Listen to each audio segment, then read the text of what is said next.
Hey everyone, what's up? Potatoes here.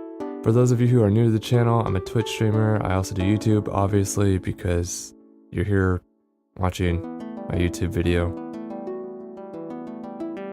Yeah, anyways, enough about that. I've been seeing so many comments on Twitter and YouTube lately about microphones and audio quality and how do you do it, in addition to I need to upgrade, what do I buy, what's good, what's not good.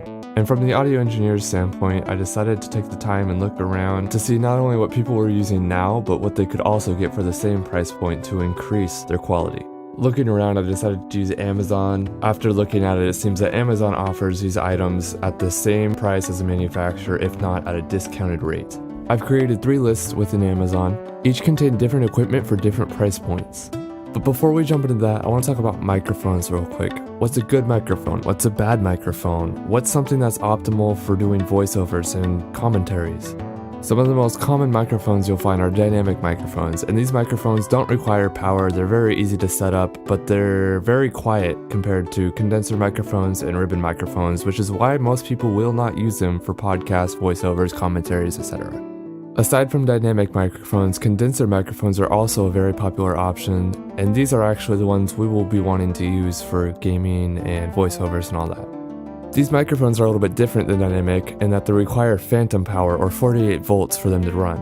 Condenser microphones will have one or multiple polar patterns, which lets you select where your sound source is coming from.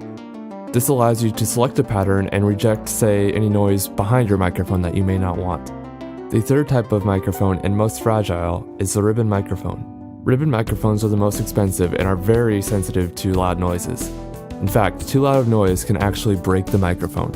That's just a quick and dirty overview of what microphones are. There's more to it than that, but for the purposes of this video and for the audience for which it's intended, that's all we really need to know.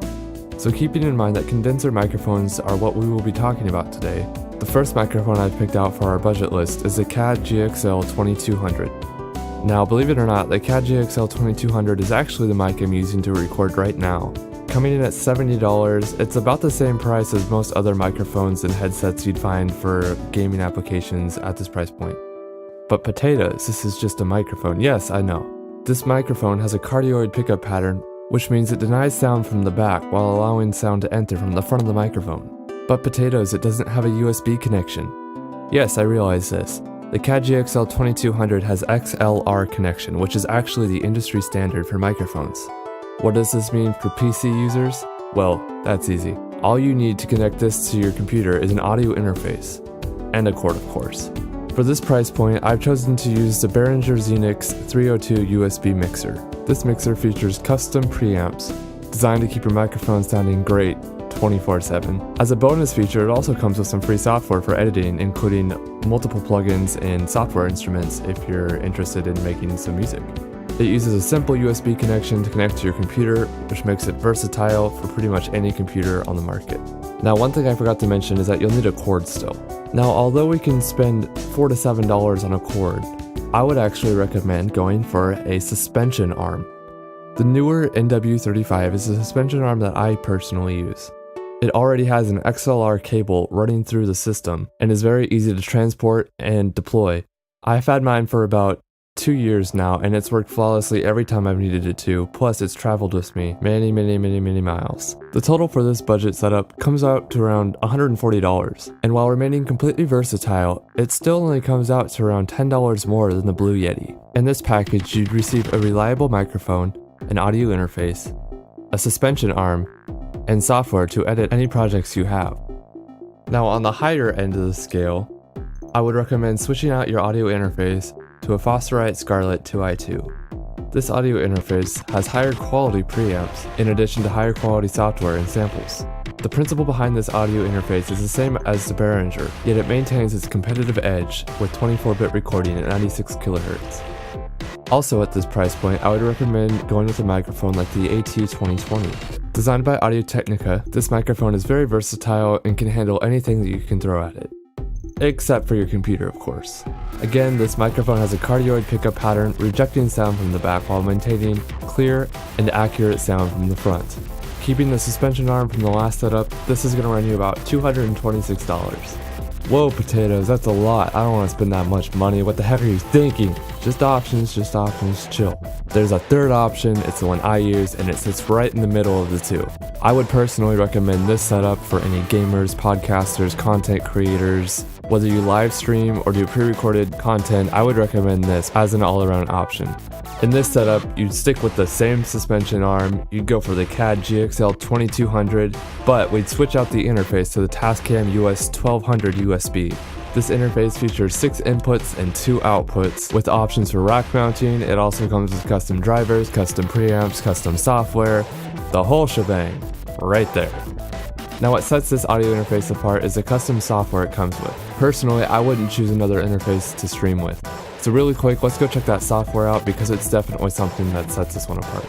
Alright guys, now we're going to take a look at the Tascam plugin. It's got a few different options right off the bat. You open it up, you got Mixer. First we want to look at the interface tab over here.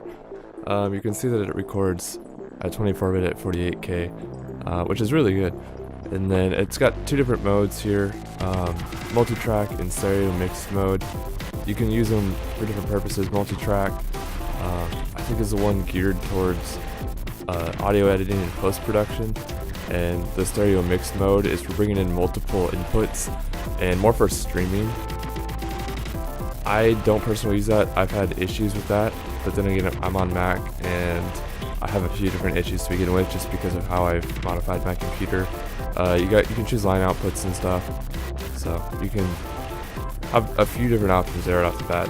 But then the core of this, why I use it regularly, is that you've got all your inputs right here. You can see them. It even shows you the 2 computer inputs, and that's all the sound that comes from your computer. And then up here you got all your effects. So you can choose like compressor, noise, suppressor, de-esser, exciter, EQ. These all work differently. I won't really be going through them too much except for the compressor. And yeah, and then you just choose what you want it to go to, which is cool, because you can choose, hey, I want to compress my microphone. See, now it's distorting. Ripperino. Okay. You can say analog 2. Maybe you have 2 microphones. I don't know why you have 2. Maybe you're doing a podcast or something. You can just compress the computer input. Oh, no, you can't. Never mind. I lied. See, I have my computer inputs going through 5 and 6. So I can just compress those. Or you can compress your master, which is very useful for controlling your overall level before you even go to make the video, if you're going to use this.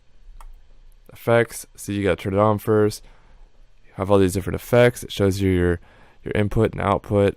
I'll select analog here, and you can see I am clipping like all get out right now. So I'm going to turn that down to where it's just getting up to 0. And see this, you can see 0 and then it's reducing it.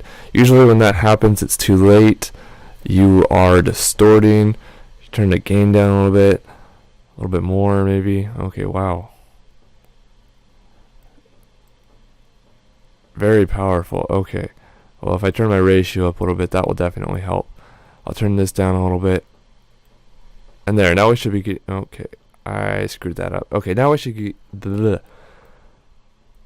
oh my gosh, I'm dying.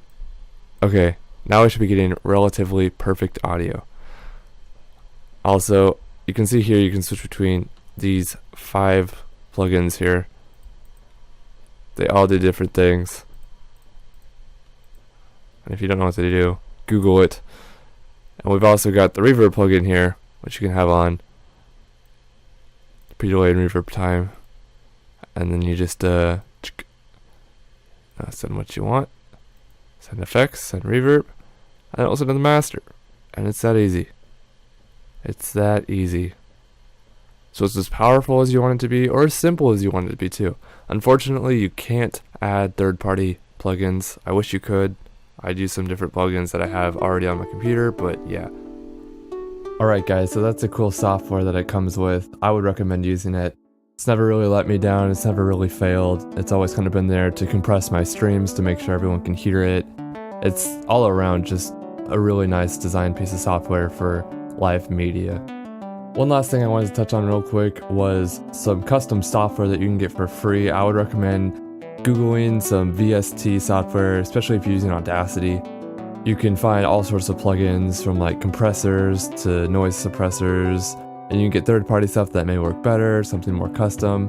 One of the things that I found that I use a lot, especially for music production, is the Rough Rider by Audio Damage. If you can master it and you know how compressors work, you might have to play around with it for a little bit, but if you get good at it, it actually provides some warmth and some bass to your sound, so if you want to live stream, it's kind of like an EQ and a compressor all in one. Now, it also has very different intentions because you can also nuke your sound and make it so distorted that no one will ever know what you ever said, ever. So I'll throw the link to that one down in the description below, along with some other links and stuff to get to some of the equipment I've shown. But definitely go do some research, check out different microphones if you want, check out different software, compare, do some research. It's always worth it. Look for sales. And just keep informed with what's quality out there, what's not quality, because you have to be especially careful with microphones, because what's quality to one person can definitely not be quality to another person. For example, I've seen a lot of hype lately about this app called the Levelator, and personally when I tried it out, it distorted my sound to, oh my gosh, I couldn't stand it. I could not stand it. So right now I have plenty of compression on my voice. It's raised to competitive levels. It may not be just as loud as the Levelator, but it's not distorted, and that's an important difference. So really quick, we're gonna do some comparative gameplay. I'm gonna take audio from a game and put it through Levelator. I'm also gonna show you guys what can happen when you compress audio from a game, especially yourself. What's up guys, Potatoes here. And today we're playing Rust.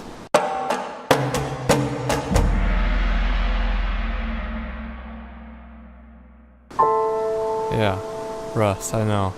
I know, it looks super janky, feels super janky.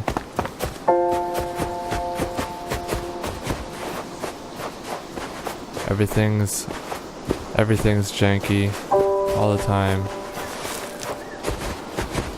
But we're going to lag our way through this. First time playing, no idea what to expect.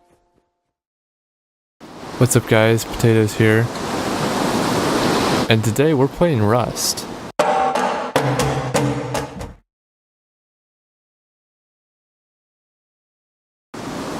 Yeah, Rust, I know.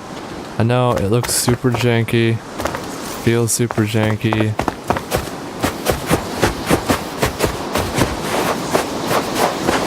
Everything's janky all the time. But we're going to lag our way through this. First time playing, no idea what to expect.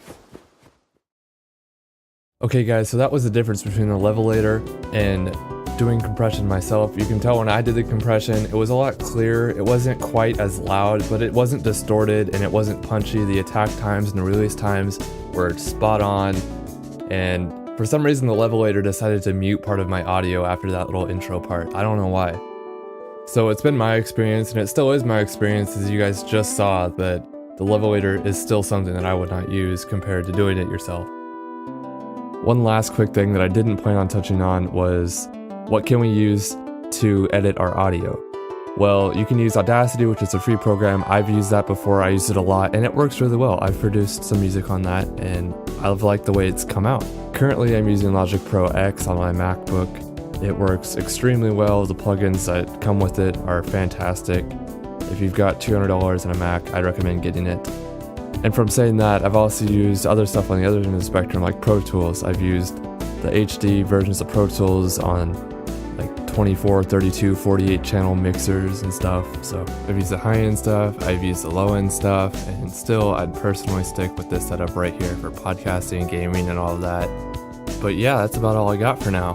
So if you guys want to see some epic gameplay or whatever, feel free to go check out the rest of my videos. Go check me out on Twitch. I'll do lots of gameplay on there.